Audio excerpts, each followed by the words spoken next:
Regret is always behind because of wrong decision. Do not believe in books that will mislead the mind of man about events in the past and what will happen in future.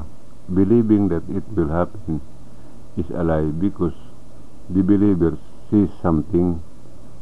It is time to learn the words of time. It tells the truth. The punishment is slowly coming. The world is about to end.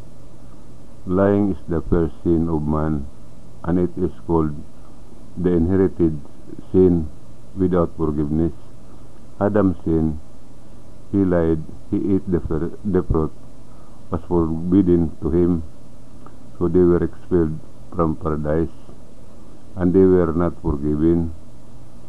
If you know something that can be forgiven, it is lie because the Creator does not change.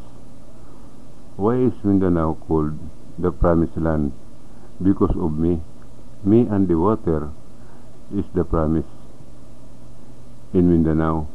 This spring water is different from water of nature. How the promise in Mindanao happened is like this. After disciple threw a stone on the mountain to choose who would be the leader, Peter was the first stone, so he became the leader. That night with his disciple, Christ Jesus told the story of his departure, and they slept together. At dawn, Christ Jesus woke Peter up and took him to Mindanao, Philippines, in the Far East. When they arrived at the place, Peter asked what place that was. Christ Jesus replied that it was the Queen of the East, and said that on the stone the iglesia will stand. This was the promise in Mindanao. It is written that Christ Jesus would build a church on the rock. Peter already know about this because Christ Jesus said this before they went to sleep. That is why the country is called Pilipinas, because of the three queens or women. These are Luzon, Visayas, and Mindanao. The iglesia will put the Spirit in the water. Those who want to drink the water with the Spirit will promise to obey the will of the Creator, and this will give salvation to people.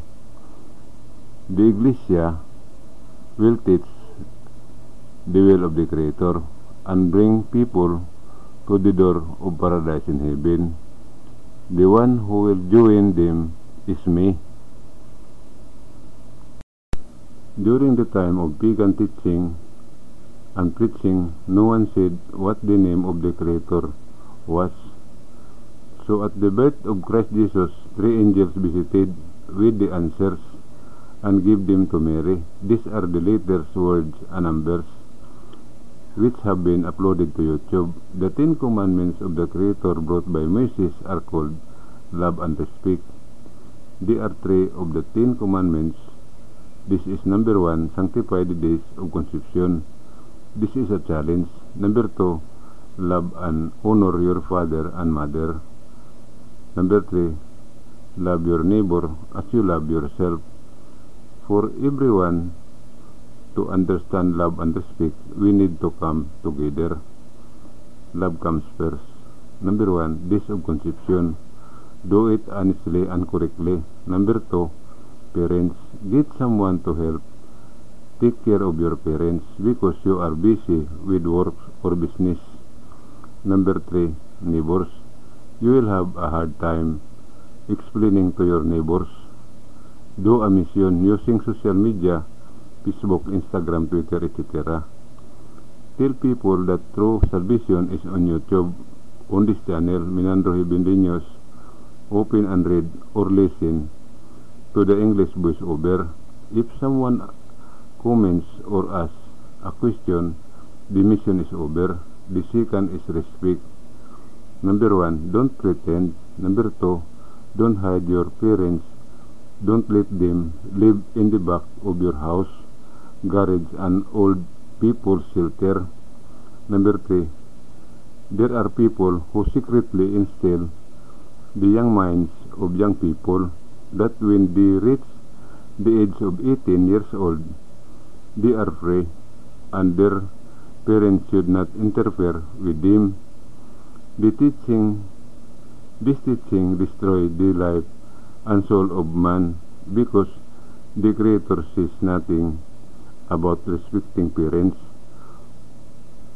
For all those who have done this teaching, punish them endlessly. All the lives and soul you have destroyed will be ones who push or throw you into hell when the end of the world comes. Do not warn the body of a person. Do not disturb or dig up the grave of the sick because they have already reached their final destination. What can be moved is the one who is buried in the tomb or pantheon because they have not yet reached their final destination. All the souls who are burned and those who are dug up in the grave will meet those people who do and command when the end of the world comes. What they do will be the same for them. To all who do love, you have entered the challenge called eternal life because you enter without going through death. Going through death is called the second life. I do not convince people. Everyone has a mind. When I will appear in person or do a live presentation, that is what I do not know. Lucifer was the first angel created. He was given half the power of the Creator, similar to his own power. He was a kind angel, and he gave the spirit of life to man. He is now in the sea because he entered the visible body and he cannot come out because he will die. That's the law of the angel, not to return so as not to die. Judas was a childhood friend of Christ Jesus and his best friend. He was a kind and loyal friend of Christ Jesus. Lucifer and Judas are both kind. They are not evil, because contrary to what you know, open YouTube Minandro Heavenly News to know the truth. All your questions, the answer are uploaded to YouTube. Read all the videos. What is missing is how to drink water with the Spirit. I will upload it when this time comes. I do not convince people that everyone has their own mind. The Creator did not create angels, and Christ Jesus did not make friends with angels. Everyone who said that the angel Lucifer or Judas was evil is guilty of blasphemy against the Creator and his Son, Christ Jesus. Everyone who says that Lucifer is devil, evil, Satan, etc., when the end of the world comes, Lucifer will take all their souls to hell to show them that he is a good and kind. No soul will be saved from them because he has given half the power. I am only telling the truth so that everyone can prepare for it. Mabuhay.